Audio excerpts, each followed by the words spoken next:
Bismillahirrahmanirrahim. Assalamualaikum warahmatullahi wabarakatuh. Bapak-bapak, ibu-ibu, mas-mas, mbak-mbak, khususnya adik-adikku sekalian yang dirahmati Allah dimanapun Anda berada. Kembali di IIP Channel bersama saya, IIP Wijayanto.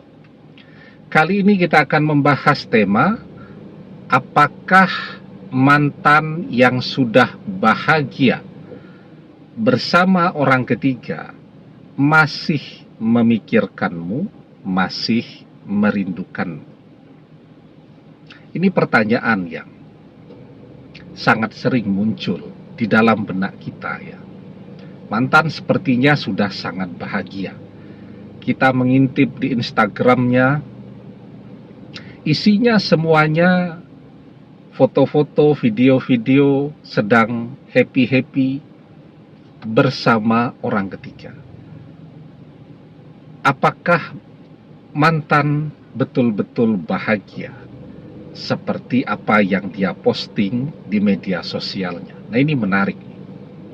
Karena orang yang benar-benar bahagia biasanya tidak butuh mencitrakan dirinya benar-benar bahagia. Orang yang benar-benar bahagia, bahkan orang yang benar-benar bahagia itu biasanya malah jarang menggunakan media sosial. Karena kebahagiaan itu kan yang sejati, yang sesungguhnya ada di dunia nyata. Orang yang benar-benar bahagia itu adalah orang yang sibuk. Ya, dia sibuk dengan kehidupannya, dia sibuk dengan pekerjaannya, dia sibuk dengan keluarganya, dia sibuk dengan suami atau istrinya, sehingga jarang menggunakan media sosial. Orang tidak perlu memahami bahwa dia bahagia. Yang paling penting kan dia merasakan itu. Ya. Nah, sekarang mantan mencitrakan dirinya bahagia dengan sering memposting kebersamaannya dengan orang ketiga. Maka pertanyaannya, benarkah mantan bahagia bersama orang ketiga? Jangan-jangan mantan juga cuman mencitrakan dirinya bahagia. Karena apa? Satu, pengen membuat kita cemburu. Yang kedua, manas-manasi kita, kan samalah dengan membuat cemburu.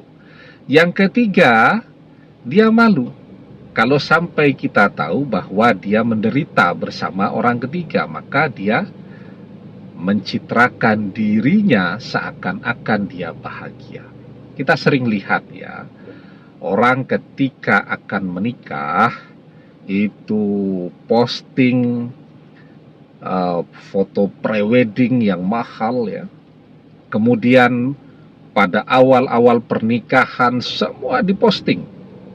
Ya, semuanya diposting ya, lagi makan diposting, lagi ngobrol diposting, lagi piknik, lagi belanja, semuanya diposting di media sosial. Nggak taunya 1 tahun menikah bercerai. Nah, jadi biasanya justru apa yang orang posting di media sosial ya, kalau kebahagiaan nih dengan orang ketiga, justru sebaliknya dengan apa yang dia rasakan. Nah, jadi di dalam kebahagiaannya itu ya, kebahagiaan entah bahagia betul atau mencitrakan bahagia tadi, apakah mantan masih memikirkan kita? Ya, jawabannya iya. Kenapa iya? Ketika mantan memilih orang ketiga, mantan ini bukan orang yang sendiri. Artinya apa? Artinya sebelum bersama orang ketiga, dia sudah pernah bersama dengan kita. Sehingga apapun yang dilakukan oleh orang ketiga, dia sudah punya perbandingannya. Ya, orang ketiga ngasih duit sekian, sementara kita ngasih duit lebih banyak lagi. Orang ketiga hitung-hitungan, sementara kita tidak pernah hitung-hitungan. Orang ketiga mau minta antar jemput sedikit saja sudah mengeluh capek, sementara kita tidak pernah mengeluh sekalipun. Ya, orang ketiga, pemarahnya luar biasa. Kita adalah orang yang sabar dan siap mendengarkan mantan untuk marah-marah. Orang ketiga, tidak setia. Kita sangat setia. Kan yang berkhianat mantan, kita selalu setia kepada dia. Nah, maka ketika mantan sudah punya perbandingan seperti ini, setiap dia dikecewakan, minta antar. Orang ketiga menolak, aduh capek dede ya, capek, adek berangkat sendiri saja. Langsung dia teringat kepada kita, aduh enak ya kalau masih sama kita. Kita kan tidak pernah mengeluh capek. Jam berapapun dia membutuhkan kita, kita selalu standby. Ya, mantan melihat, mengintip handphone orang ketiga, ternyata orang ketiga chatting dengan orang lain, ya, pendekatan dengan orang lain. Langsung dia teringat betapa setia dan cintanya kita kepada dia. Nah, jadi itu jawabannya. Apakah mantan di dalam kebahagiaan yang dia tampilkan masih sering teringat, memikirkan, rindu kepada kita? Jawabannya iya. Ya, dan semakin banyak kekecewaannya kepada orang ketiga, semakin besar kerinduan mantan kepada kita. Ya, nah karena itu sekarang ya, kita perbanyak berdoa ya, agar mantan ini yang sekarang masih bersama dengan orang ketiga, tidak apa-apalah. Sekarang biar dia belajar ya. Karena dengan bersama orang ketiga itu dia akan belajar. Apa yang dia pelajari? Bahwa kita sangat berharga untuk dia.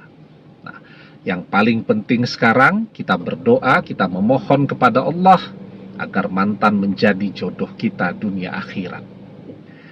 Ketika mantan sadar bahwa kita sangat berharga, mantan kembali. Dia akan menjadi pasangan yang setia. Nah, jadi kalaupun mantan ditakdirkan berjodoh dengan orang ketiga, dengan kita berdoa, maka takdir akan berubah. Dari berjodoh dengan orang ketiga, takdir berubah, mantan jadi berjodoh dengan kita. Kan yang paling penting itu. Yang paling penting mantan menjadi jodoh kita. Dan satu-satunya yang bisa mengubah takdir hidup manusia adalah doa. La yaruddul qada'a illa doa. Tidak ada yang bisa mengubah takdir kecuali doa. Teruslah berdoa agar mantan menjadi jodoh sejati kita, menjadi jodoh kita selamanya, dunia akhirat. Amin. Demikian, semoga bermanfaat. Wallahu a'lam bissawab, billahi taufik wal hidayah. Assalamualaikum warahmatullahi wabarakatuh.